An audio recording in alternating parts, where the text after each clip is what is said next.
Hey guys, this is my fourth update on my entry into the Tiger One 75th anniversary group build as hosted by Evan McCallum, or as we all know him, Panzermeister 36, and of course one of the Tiger aficionados, Adam Mann. I just thought I'd give you another update as I haven't done a video in a while due to work commitments and life, etc. I have been getting on with this, but behind the scenes, and to be honest, I've just been too tired to get a video made up. It's just been exhausting.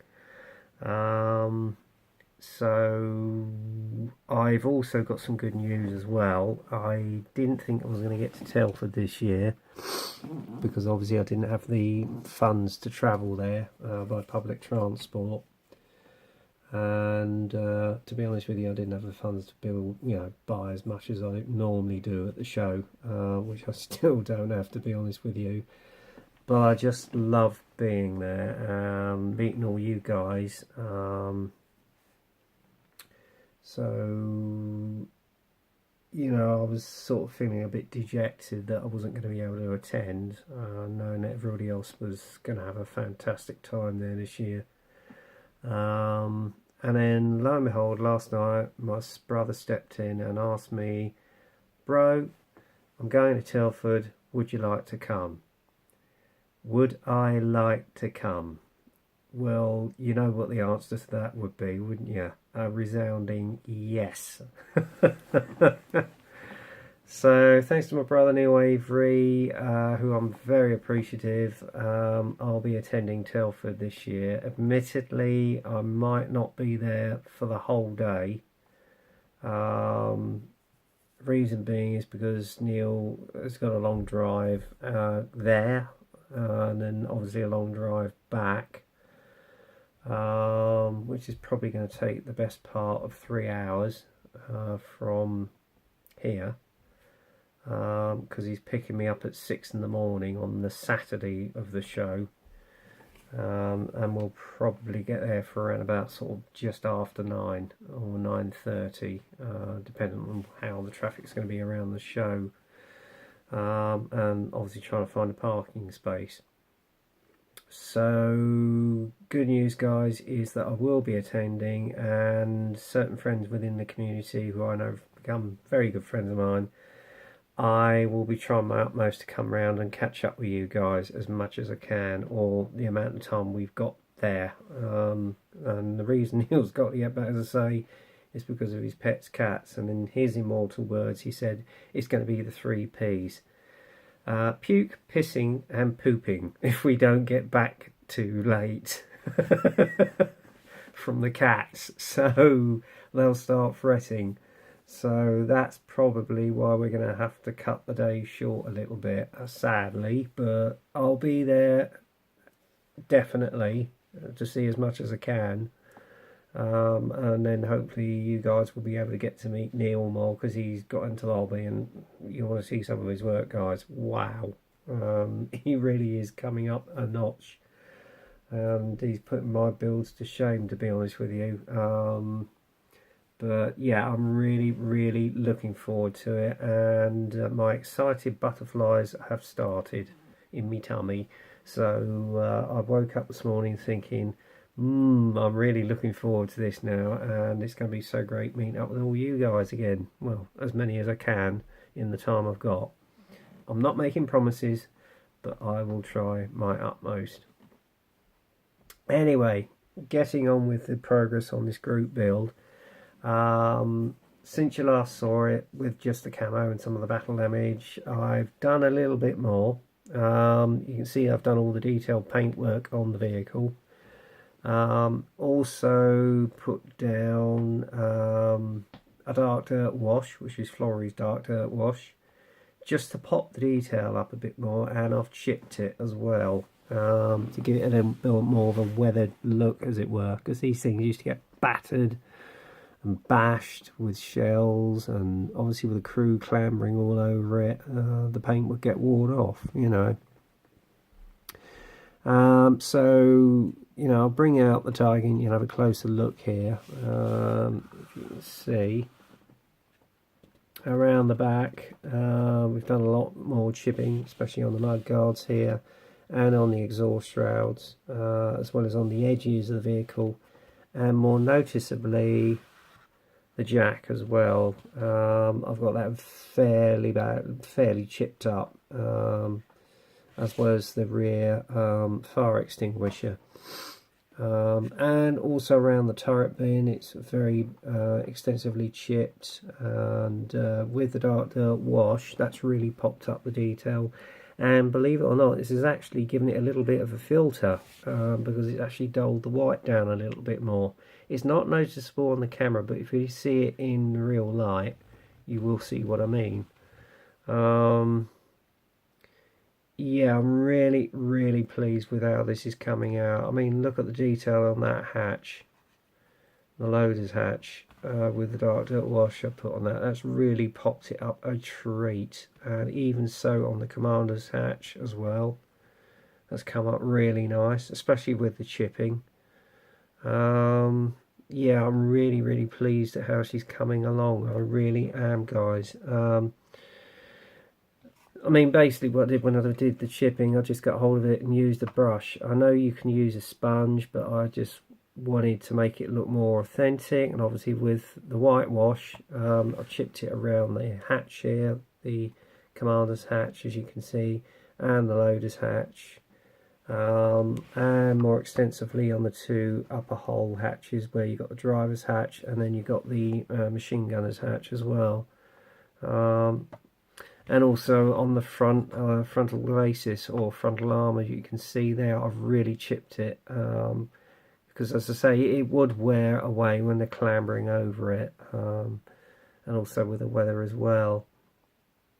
And with that Flory Dark Dirt Wash, that's really popped up a lot of the tools and the detail, and even the tow ropes. It's really given it some, oh, hang on, it's gone out. It's really given it a nice contrast as well. Oh, here we go with the camera again. Sorry about that, guys. This damn camera is so temperamental sometimes, this stand. But I got it steadied again. So yeah, I'm really pleased how the Tiger is coming along. And not only that, I've also got the tracks done. I'll show you one set if I can locate them. Where did I put them? That's funny, I did have them here. And for some reason they've gone astray. Now that's weird. You can do all the preparation in the world for your video, and then all of a sudden Montezuma's revenge hits you.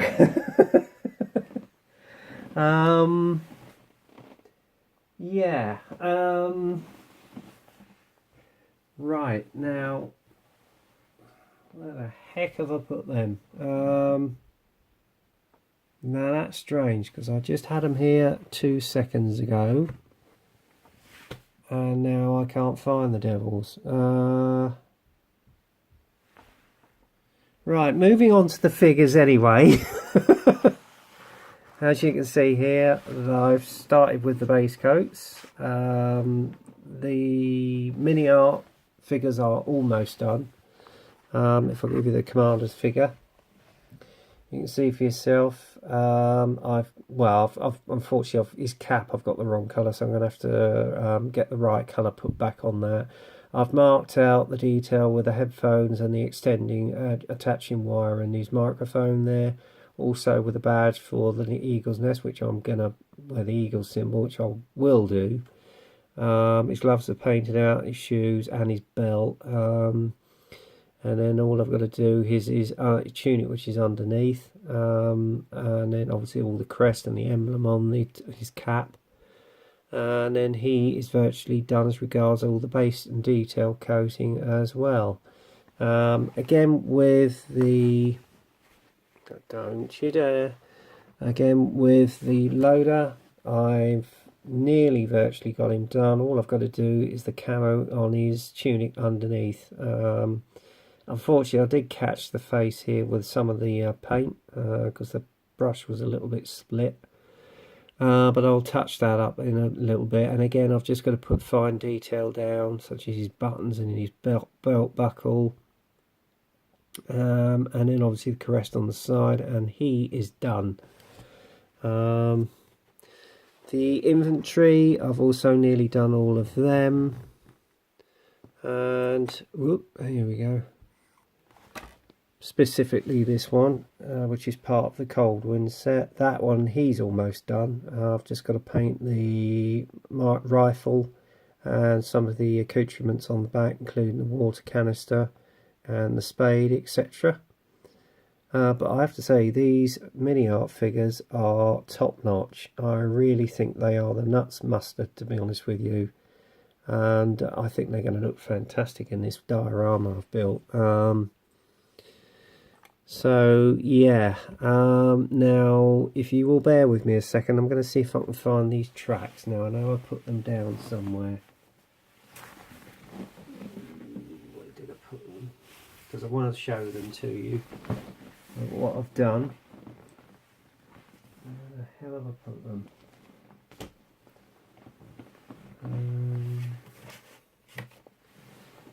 Here we go, I found them.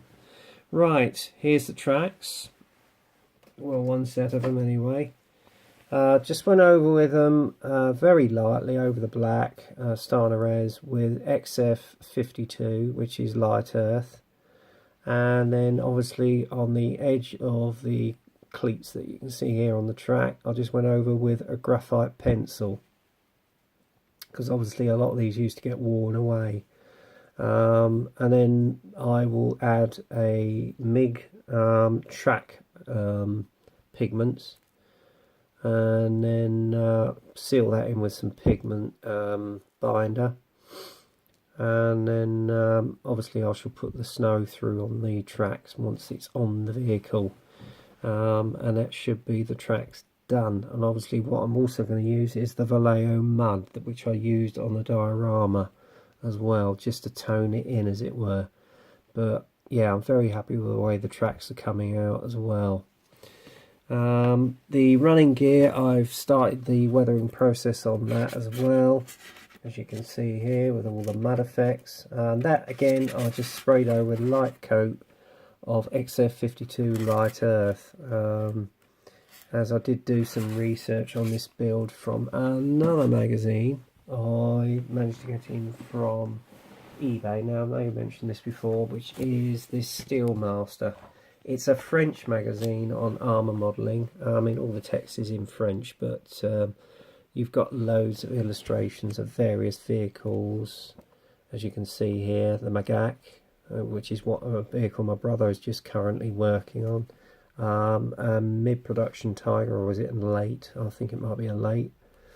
And funnily enough, I've actually got the Tiger that I'm working on, which is 6600, which is Dragon's initial from the Leningrad campaign, and it's Tiger 3. So I'm gathering a lot of reference material from this, and as you can see, it is also chipped up. He used a lot of the Vallejo paints on this vehicle, whereas I've just basically used a mixture of Tamiya, well, not Tamiya, Revell, and also with the dark dirt wash, that's sort of given it a similar sort of appearance, especially with the world seams that really pop them up lovely. So basically, guys, that's where I am at the moment with this build. I'll probably be doing a little bit more, and I will give you a further update in due course. Or I may even leave it until I do the final reveal. When that will be, I don't know, because obviously it depends on work commitments, etc. But I thought I'd give you a quick heads up on how the project is going, because I haven't done a video in nearly a fortnight. So here you go. Anyway, leave your comments below. I hope you like what you see. Judging by the feedback I got from my last video, you very much do, and I appreciate your comments. I really do, guys. It means a lot. In fact, my subscription rate has gone up over the last couple of weeks, which I'm very appreciative of. So thank you, guys. Really appreciate that. It's got up to 771 now. So you're obviously enjoying what I'm doing. I know I'm getting a lot of pleasure from it, by the fact that you're enjoying it. Um, and I'm having a hell of a lot of fun, which is really what this hobby is about. So there you go. Anyway, that's it for now, guys. So until the next time, get kit crazy, happy modelling, and I will very much speak to you soon.